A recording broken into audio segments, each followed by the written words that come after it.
வணக்கம். இது உங்கள் எம்.எஸ். அனந்தராமன் பேசுகிறேன். காணும் பொங்கல் தைப்பொங்கல் கொண்டாட்டத்தின் கடைசி நாளாக கொண்டாடப்படுகிறது. காணும் பொங்கல் கன்னிப் பொங்கல் என்றும் கணுப்பிடி என்றும் அழைப்பர். நல்லாரை காண்பது நன்றே என்பதற்கேற்ப உற்றார் உறவினர் நண்பர்களை காணுதல் மற்றும் பெரியோரிடம் சென்று ஆசீர்வாதம் வாங்கி சிறப்பிக்கும் சாதி பேதமின்றி அனைவரும் கொண்டாடும் விழாவாக கருதப்படுகிறது. காணும் பொங்கல் அன்று திருமணமாகாத கன்னிப்பெண்கள் தமக்கு நல்ல கணவர் கிடைக்க வேண்டும் என்று மார்கழி மாதம் முழுவதும் விரதம் எடுத்து பொங்கல் வைத்து வழிபாடு செய்வது மரபு.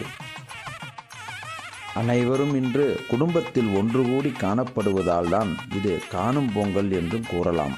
பேருந்து, தொலைத்தொடர்பு, தகவல் தொழில்நுட்பம் என நவீன வசதிகள் இல்லாத காலத்தில் மக்கள் ஒருவரை ஒருவர் சந்தித்துக் கொள்வதே இதுபோன்ற பண்டிகை நாட்களில்தான் என்று சொல்லலாம்.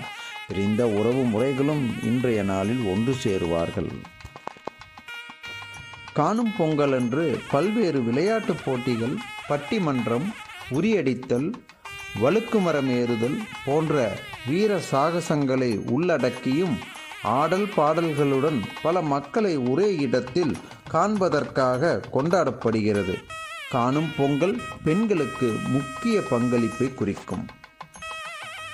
பொங்கப்பானை வைக்கும் பொழுது அதில் புது மஞ்சள் கொத்தினை வைத்து அதனை எடுத்து முதியவர்கள் தீர்க்க சுமங்கலியர் ஐவர் கையில் கொடுத்து ஆசி பெற்று அதனை அரைத்து முகத்தில் மற்றும் பாதத்தில் பூசிக்கொள்வார்கள்.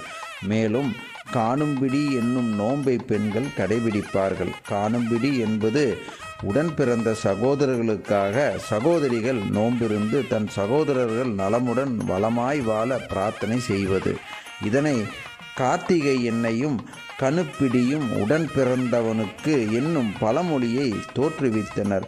அதாவது கார்த்திகை மாதம் எண்ணெய் தேய்த்து விளக்கு வைப்பதும் பொங்கலில் பொங்கிய பால் சாதத்தை உடன் பிறந்தவர்கள் நலனுக்காக காணும் பொங்கல் அன்று காக்கா குருவிகளுக்கு அன்னமிடுவது வழக்கம். மேலும் 2 மஞ்சள் இலைகளில் அல்லது வாழை இலைகளில் கிழக்கு முகமாய் ஆற்றங்கரையிலோ அல்லது வீட்டு மொட்டை மாடியிலோ கோலமிட்டு அதன் மீது வைக்க வேண்டும்.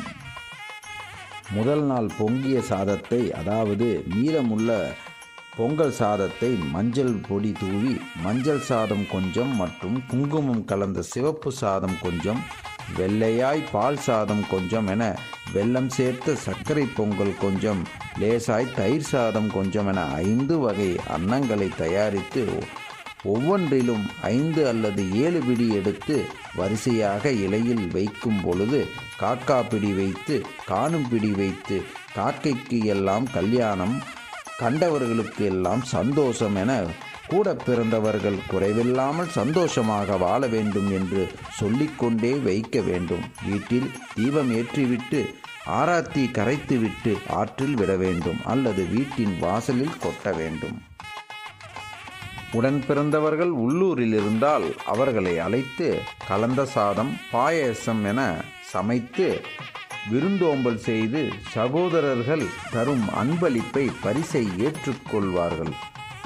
மேலும் சகோதரிகளுக்கு அழைப்பு விடுத்து மாலையில் அண்ணன்மார்கள் விருந்தோம்பல் செய்வார்கள்.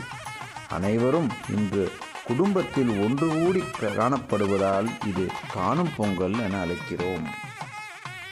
இவ்வளவு சிறப்பும் பெருமையும் வாய்ந்த இந்த காணும் பொங்கல் அன்று பிரிந்த அனைத்து சொந்தங்களும் ஒன்று சேர்ந்து வருடம் முழுவதும் சந்தோஷமாக இருக்க பெரியவர்களின் ஆசீர்வாதத்தையும் சிறந்த நற்பலன்களையும் பெறுவோம் என்றும் இந்த ஆண்டில் எல்லா வளமும் நலமும் பெற்று அமைதியுடன் வாழவும் இயற்கைக்கு நன்றி கூறி பிரார்த்திப்போம்.